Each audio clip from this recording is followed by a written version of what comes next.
Good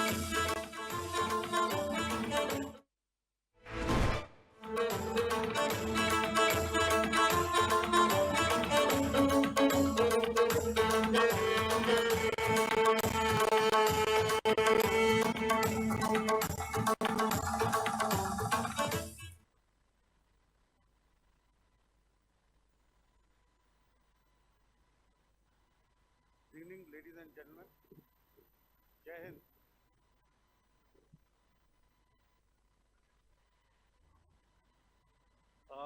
Welcome to this special press conference on Operation Sindoor.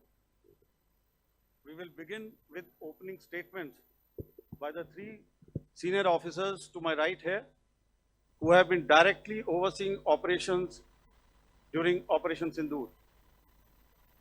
We have Lieutenant General Rajiv Ghai, Director General Military Operations, who will cover the aspects related to land domain.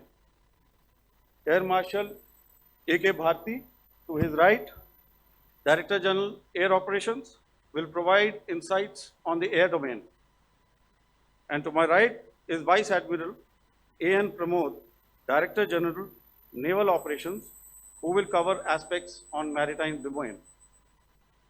Following their briefings, we will move on to the question answer session. I now request the DGMO to commence the opening brief. Thank you, Sandeep. A very good evening to all of you, ladies and gentlemen.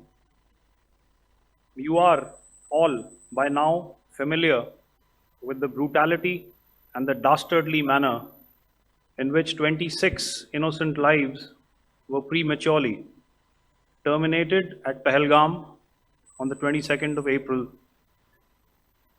When you combine those horrific scenes and the pain of the families that the nation witnessed with numerous other recent terrorist strikes on our armed forces,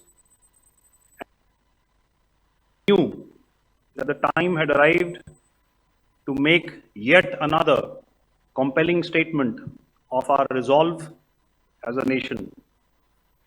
Operation Sindoor was conceptualized with a clear military aim to punish the perpetrators and planners of terror and to destroy their terror infrastructure.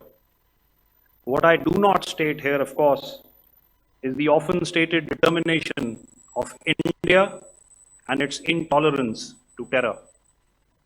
It set into motion a very diligent and microscopic scarring of the terror landscape across the borders and the identification of terror camps and Sindoor was conceptualized with a clear military aim to punish the perpetrators and planners of terror and to destroy their terror infrastructure. What I do not state here, of course, is the often stated determination of India and its intolerance to terror. It set into motion a very diligent and microscopic scarring of the terror landscape across the borders and the identification of terror camps and training sites. The locations that emerged were numerous, but as we deliberated more, we realized that some of these terror hubs were now bereft of any presence and had preemptively been vacated, fearing retribution from us. There was also a term of reference and our own binding, self-imposed restriction to target only terrorists and thus prevent collateral damage. There were 9 camps that you are now all familiar with, which were confirmed by our various intelligence agencies to be inhabited. Some of these were in POJK, while there were others that were located in the Punjab province in Pakistan. Nefarious places such as Muridke, the hub center of the Lashkar-e-Taiba, has over the years bred infamous characters such as Ajmal Kasab and the likes of David Headley. What followed was a careful scrutiny of each of these sinister locations, their layout, configuration, even the type of construction in each structure, and the terrain obtained around these. This was with an obvious intent to deduce and identify the exact vector that was required for their neutralization, as also the eyes in the sky that we would send up to ensure that we brought back evidence that we had indeed targeted what we set out to. The precise images of these engagements on that fateful and historical night have already been showcased during the first press statement on the 7th of May that was helmed by our Foreign Secretary. I have no doubt in my mind that we achieved total surprise, and those strikes across those 9 terror hubs left more than 100 terrorists killed, including high-value targets such as Yusuf Azhar, Abdul Malik Rauf, and Mudassir Ahmed, that were involved in the hijack of IC-814 and the Pulwama blast. The line of control was also violated soon after by Pakistan, and the erratic and rattled response of our enemy was apparent from the number of civilians, inhabited villages, and religious sites such as Gurudwaras that were unfortunately hit by them, leading to a sad loss of lives. The Indian Air Force played a major part in these strikes by engaging some of these camps, and the Indian Navy provided wherewithal in terms of precision munitions. The Indian Air Force obviously had their assets up in the sky, and I will here request Air Marshal Bharti, the Director General of Air Operations, to detail for you the methodology that the men in blue adopted to successfully manifest this mission. Thank you, Rajiv. A very good evening, ladies and gentlemen. It indeed is a difficult time that we have to come here like this and brief you. We could have done without this, but we had no choice. As the DGMO has detailed, the event was precipitated by the dastardly act at Pahalgaon. The sequence of events have already been detailed. We carefully selected the targets, and out of the 9 selected targets, the target systems that were given to the Indian Air Force were the notorious training camps at Bhavalpur and Muridke, these being further from the international boundary. Through critical target system analysis, we analyzed what was to be done to annihilate these targets and plan to engage these targets with precision air-to-surface guided munitions so as to avoid collateral damage. The modalities of planning process I will not go through at this instant. However, what I would like to show you is the results that we achieved through our targeted airstrikes. Could I have the second slide, please?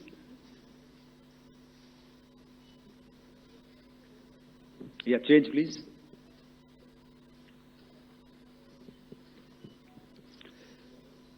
Okay. This is what the terror infra at Muridke looks like. If you see, north is as indicated, and to the right is east, where the international boundary lies. Could we have the next slide, please?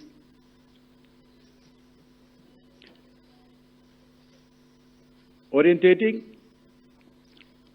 Just go back one slide. Okay.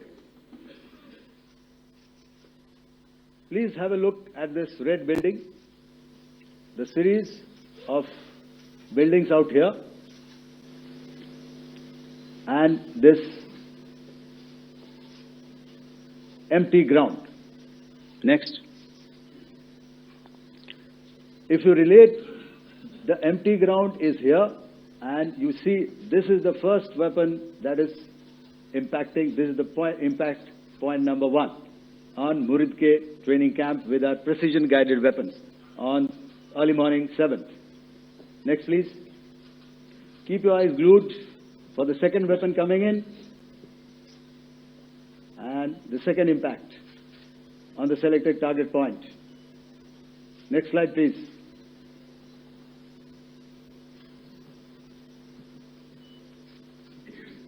Third weapon, third impact. Continue. And fourth weapon, fourth impact.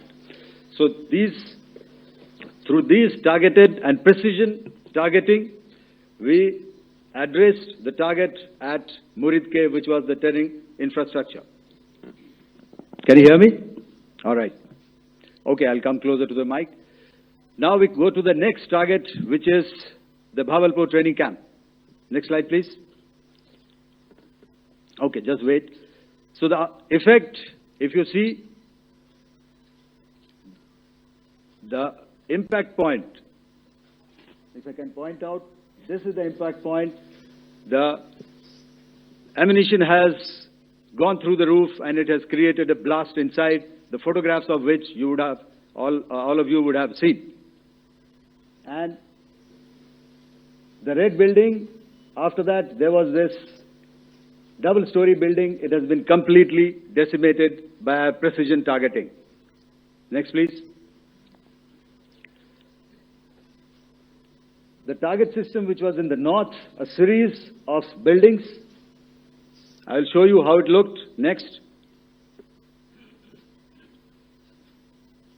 Completely destroyed by our precision targeting. Next. Now coming to Bhavalpur, this is the target complex that we are dealing with, a fairly large target complex. So we had to carefully choose the points that we needed to address, which were high value and which would meet our stated objectives of eliminating the terrorists. I would like to draw your attention to this red canopy, and in relation to that, I would cover the targets. One target system is a series of buildings here, other one here, and other one out here. Next slide, please. This is how it looked before, and this is how the building looked after the impact of the weapon. And orientation in relation to this red canopy, you can see here. Next, please.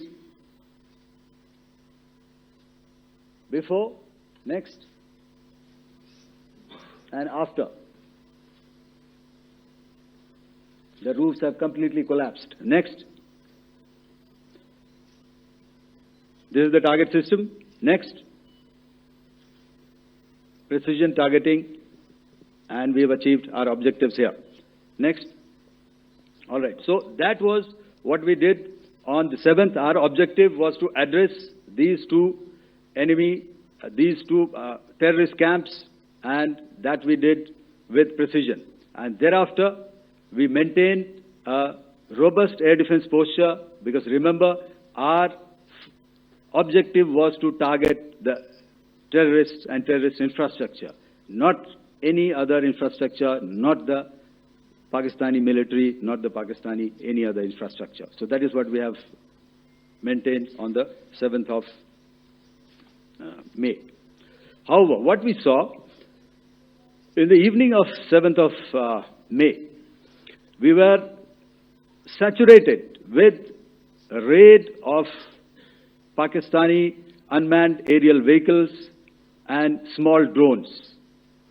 And these came in waves in our civilian areas, over our military installations, and all of them were successfully intercepted. Few of them did manage to land. However, there was not much damage that they did. And we have our robust counter-US, hard kill and soft kill systems, which did the job. However, the difference here was that we had targeted the terrorists. The adversary now has targeted our civilians and the military infrastructure. So it had to be responded to. So in a quick and calibrated response, that very night, we struck their radar installations at Lahore and close to Gujranwala, the LYT installation, to indicate to him that we are ready, yet we do not want to escalate. Our fight was with the terrorists and not with the Pakistani military establishment. Thank you.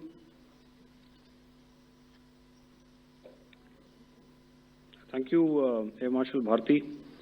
So, ladies and gentlemen, he's outlined operations not only on the night of 6th and 7th of May, when Operation Sindoor commenced, but also on the subsequent night. Being well aware and familiar with the congenital and impulsive nature of our adversary, and even though we did attempt to reach out and communicate our compulsions to strike at the heart of terror to my counterpart in the immediate wake of Operation Sindoor, the request was brusquely turned down, with an intimation that a severe response was inevitable and in the offing. We were, of course, prepared.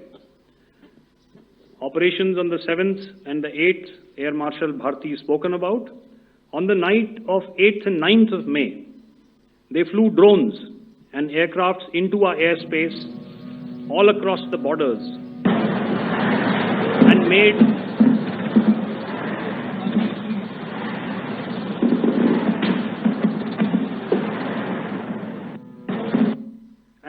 largely unsuccessful attempts to target numerous military infrastructure. Violations on the line of control by Pakistan also commenced yet again and precipitated into fierce arty engagements.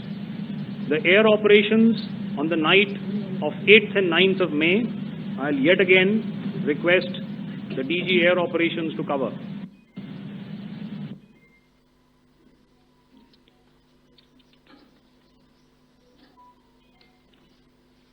So I just covered what happened on the night of 7th and 8th. What we found that on the night of 8th and 9th, starting as early as 22:30 hours, our cities had a mass raid of drones, unmanned aerial vehicles, UCAVs, starting right from Srinagar, going down right up to Nalia. It was a mass raid in waves, and it was relentless.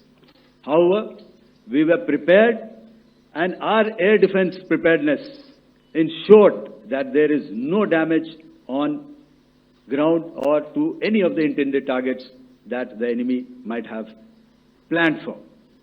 The difference between 7th night and 8th night was that on 7th night, he sent in his Jihad class of UAVs, however, these UAVs can go some distance, they are armed. However, on the 8th, less numbers of armed UCAVs were there or UAVs were there, and more numbers of quadcopters, maybe for surveillance or just for harassment of civilians. This continued till midnight. Our air defense preparedness ensured that there was no damage on the ground, either to the military installations or to the civilians. However, the enemy had yet again shown that he wanted to up the ante and he wanted a fight, and we were up to the task. In a measured and calibrated response, we once again targeted his military installations, which included his SAM sites at Malirkant. This also included his surveillance radar sites at Lahore and close to Gujranwala. These were suitably addressed and thereafter his drone attacks continued even till morning, which we countered, and during the daytime there was some respite. Here I would like to bring out another aspect. What we found was that while the drone attacks were being launched from somewhere close to Lahore, enemy had allowed his civilian aircraft to also continue to fly out of Lahore. Not only his own aircraft, but international passenger aircraft, which is quite insensitive, and we had to exercise extreme caution, even at the cost of some tactical disadvantage, to ensure that there is no damage to any of the civilian aircraft. And this was also brought out in our press briefing during the day.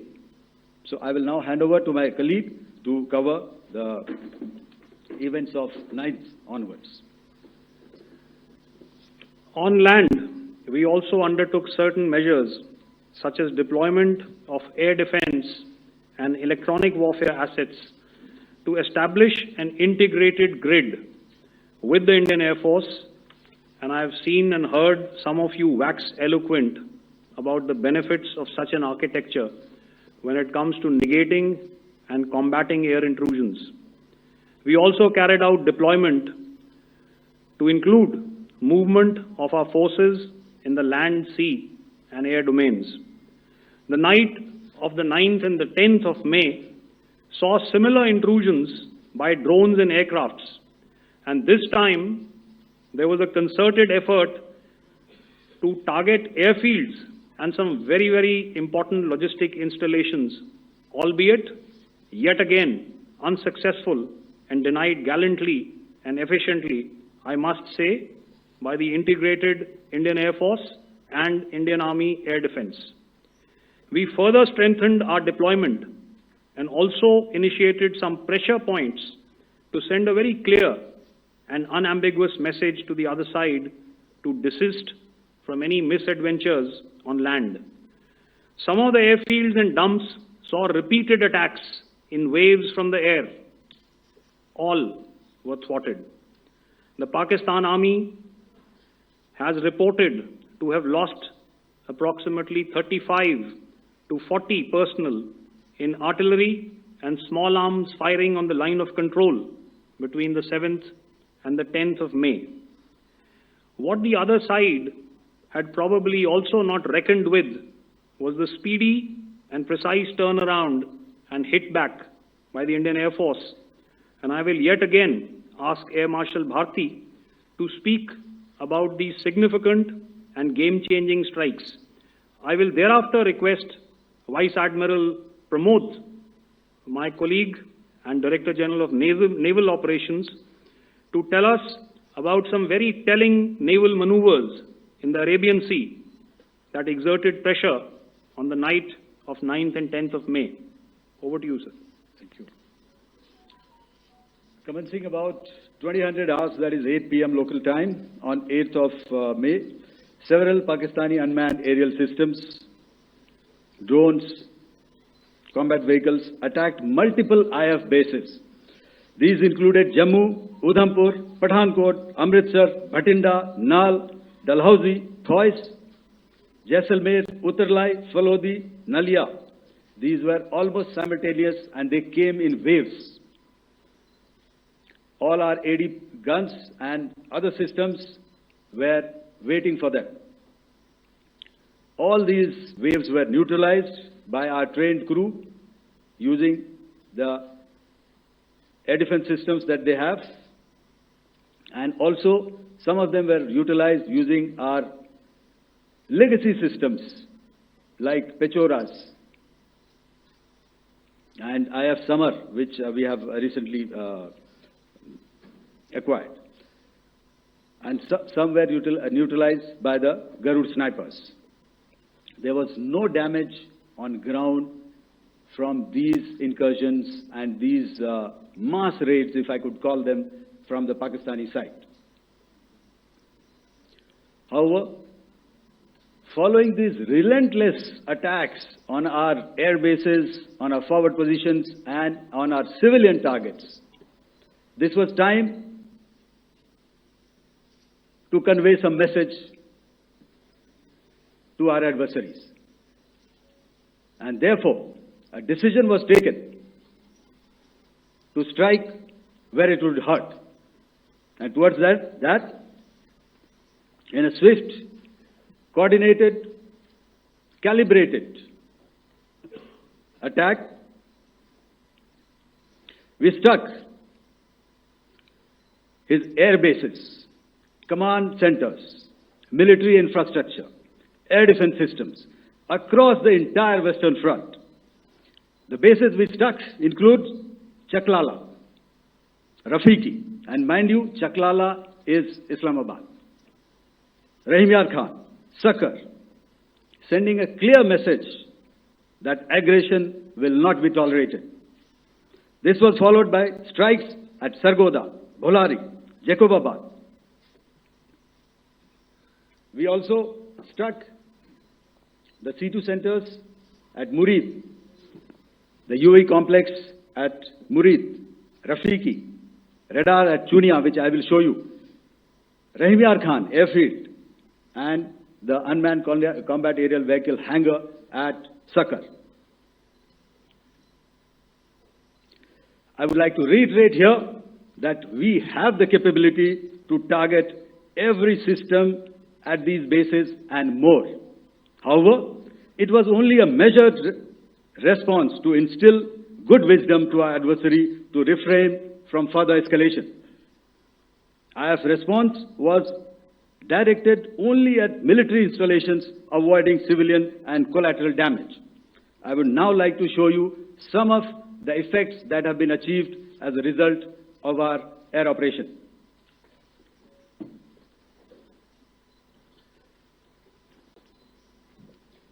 Here is the Pasrur air defense system, if you could see. Zoomed up view, this is the radar mounted on a high tower. And after the strike,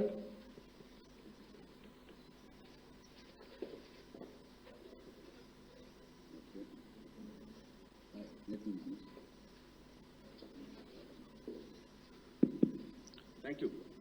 Can you hear me? Yeah, thank you. And after the strike, this is what has happened. This radar has been taken out, completely burnt. Next slide, please. The Chunia air defense radar, which was taken out on 7th and 8th. This is the radar site. A blown up photograph, once again, on a tower. Not very clear, but what you see very clearly is the after effect after we have struck.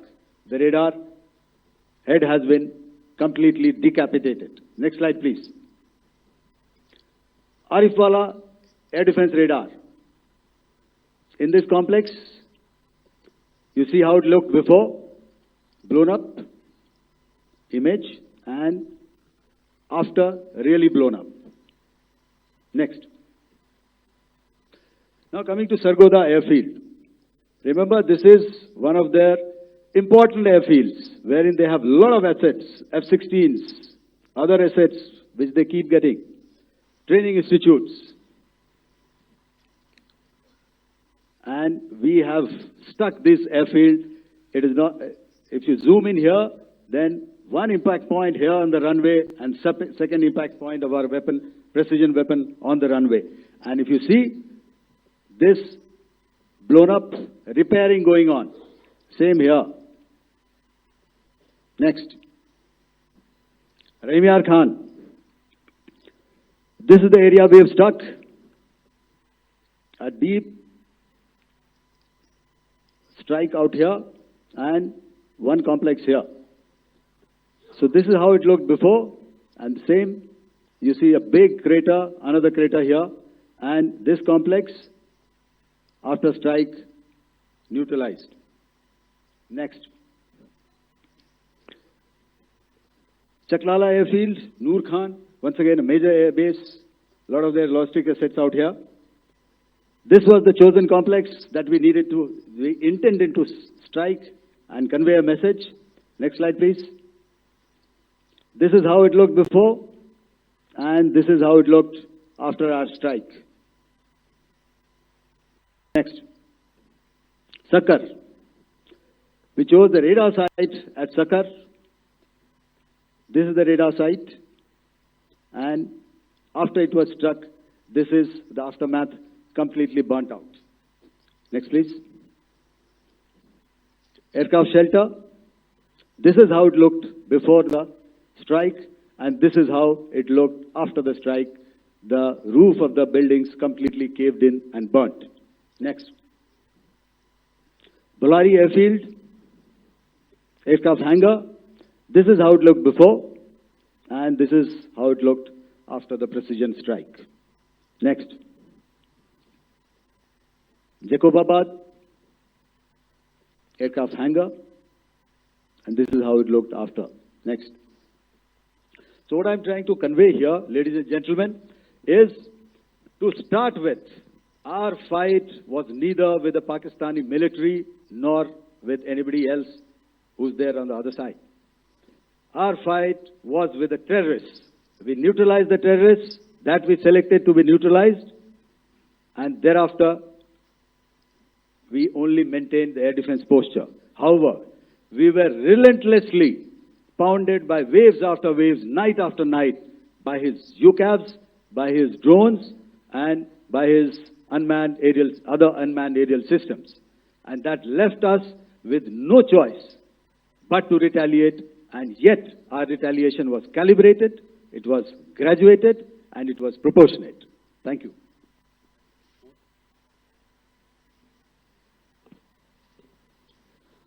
Good evening, ladies and gentlemen. In the aftermath of the cowardly attacks on innocent tourists at Pahalgam in Jammu and Kashmir by Pakistani-sponsored terrorists on 22nd April, the Indian Navy's Carrier Battle Group, surface forces, submarines, and aviation assets were immediately deployed at sea with full combat readiness in concert with the joint operation plan of the Indian Defence Forces. You may be aware that we tested and refined tactics and procedures at sea during multiple weapon firings in the Arabian Sea within 96 hours of the terrorist attack. The aim was to revalidate our crew, armament, equipment, and platform readiness to deliver various ordnance on selected targets precisely. Thereafter, our forces remained forward deployed in the Northern Arabian Sea in a dissuasive and deterrent posture with full readiness and capacity to strike select targets at sea and on land, including Karachi at time of our choosing. The forward deployment of the Indian Navy compelled Pakistani naval and air units to be in a defensive posture, mostly inside harbors or very close to the coast, which we monitored continuously. The Indian Navy maintained seamless maritime domain awareness throughout the duration and was entirely aware of the location and movement of Pakistani units. In effect, we had and continue to have good battle space transparency using our maritime domain awareness grid. As you are aware, our response has been measured, proportionate, non-escalatory, and responsible from day one. Accordingly, the calibrated approach considered all options, including the ability of the Indian Navy for offensive action from and at sea. As part of this escalation control mechanism, the application of force by the Navy was planned in a synchronized manner in coordination with the Army and Air Force, the highlight being teams from the three services working closely in an integrated manner. Along with the kinetic actions by the Indian Army and Indian Air Force, the overwhelming operational edge of Indian Navy at sea contributed towards Pakistan's urgent request for a ceasefire yesterday. As we speak, Indian Navy remains deployed at sea in a credible deterrent posture to respond decisively to any inimical action by Pakistan or Pakistan-based terrorists. Thank you. Samno Varna, Jai Hind. Now I'll hand over to Director General Military Operations for further proceedings. Ladies and gentlemen, on the 10th of May, in the morning, even as we were getting into a huddle to wargame the events of the previous night, a routine exercise, I received a message on hotline from my counterpart in Pakistan seeking my willingness to communicate. Since our initial aim was to strike at terror camps, and all our actions in the subsequent days were in response to the intrusions and violations by the Pakistan Air Force and its army, it was decided that I would indeed speak with my counterpart. You are already aware, I've seen it being covered on national television, that my communication with the Pak DGMO was conducted at 15:35 hours yesterday and resulted in cessation of cross-border firing and air intrusions by either side with effect from 1700 hours, 10th of May, after he proposed that we cease hostilities. We also decided to further speak on the 12th of May, that's tomorrow, at 1200 hours, to discuss the modalities that would enable the longevity of this understanding. However, disappointingly, and must I add, expectedly, it took only a couple of hours for the Pakistan Army to violate these arrangements by cross-border and across the line of control firing, followed by drone intrusions across the expanse of the Western Front, through last night and in the early hours of the morning today. These violations were responded to robustly and dealt with as they must be.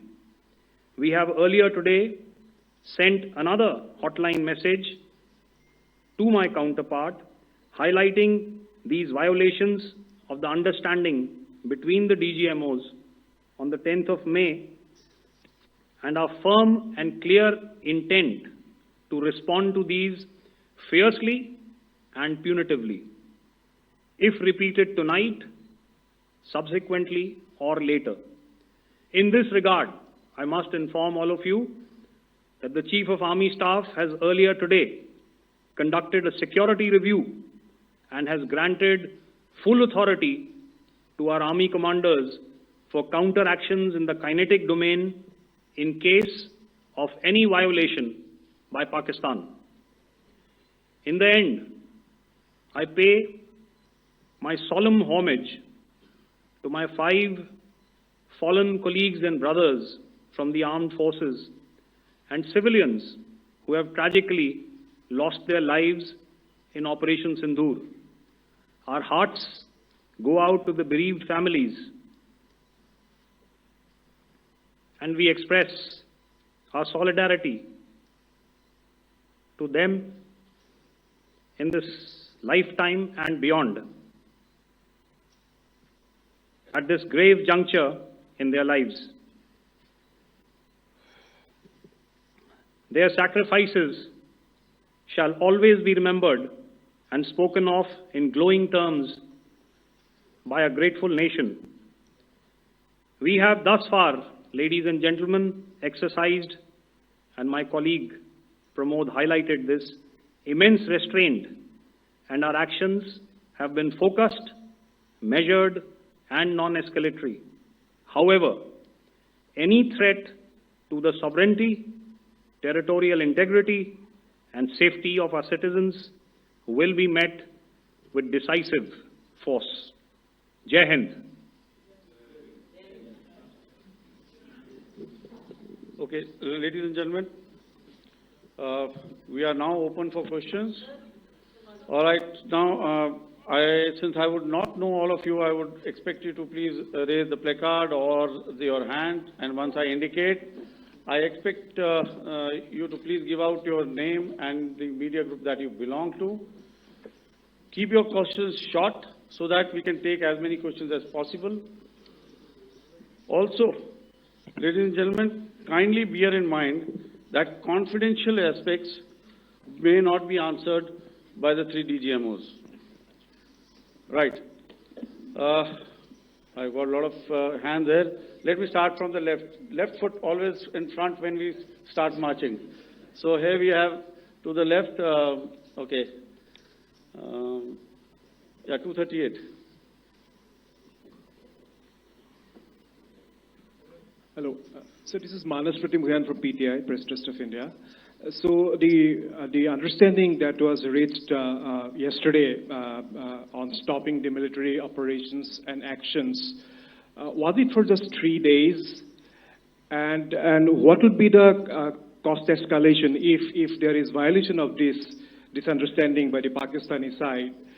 And my subsequent question would be that we have a kind of ceasefire agreement with Pakistan that was finalized in 2003. So will there be some kind of similarities in frameworks between the two kind of understandings, 2003 ceasefire agreement and the current understanding on stopping military operations?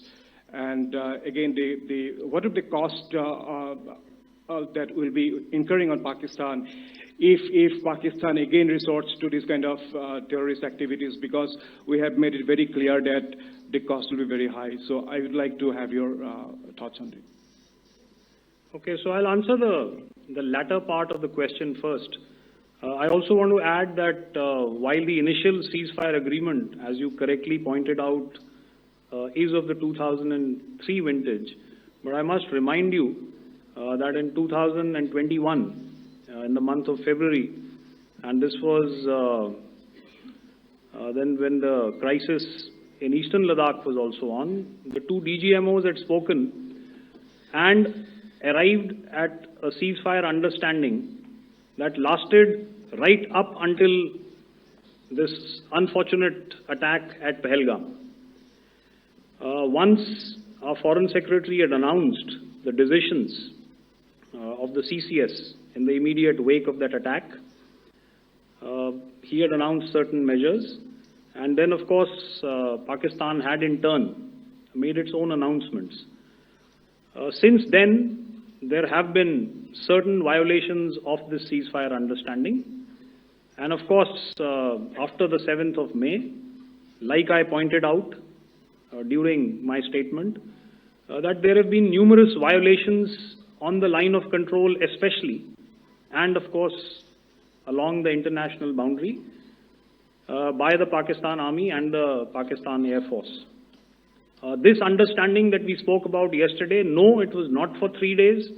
It was first to stop aggressive and hostile activities immediately, let that order and direction settle down for about 36 hours, and thereafter discuss modalities, like I said, to ensure its longevity.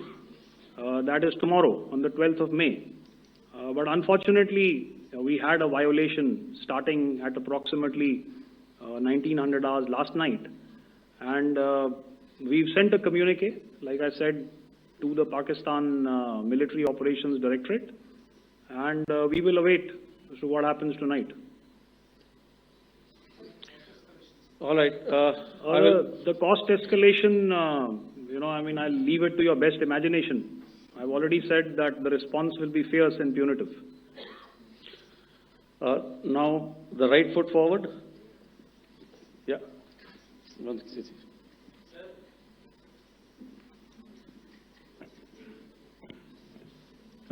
Sir, I am Ajit Dubey from ANI, sir. Sir, my question is that you talked about the loss of lives to the Pakistan Army, that was around 35 to 40 kills secured by the Indian Army. Sir, can you tell us what would be the total loss of life to the Pakistan Army in both Army and Air Force attacks, sir? And how good was the performance of the BrahMos, Scalp and the S-400 during the operations? And sir, since we have, sir, just one No line, multiple sir. questions, please. Sir, All right. and since sir, we have achieved such a spectacular, we have made good achievements in this entire operation. Can we say that we have emerged victorious, or we have a big upper hand over the Pakistanis in this entire conflict? Thank you very much, sir. So I'll answer the question about the loss of lives on the other side. Of course, there are various means to ascertain that number.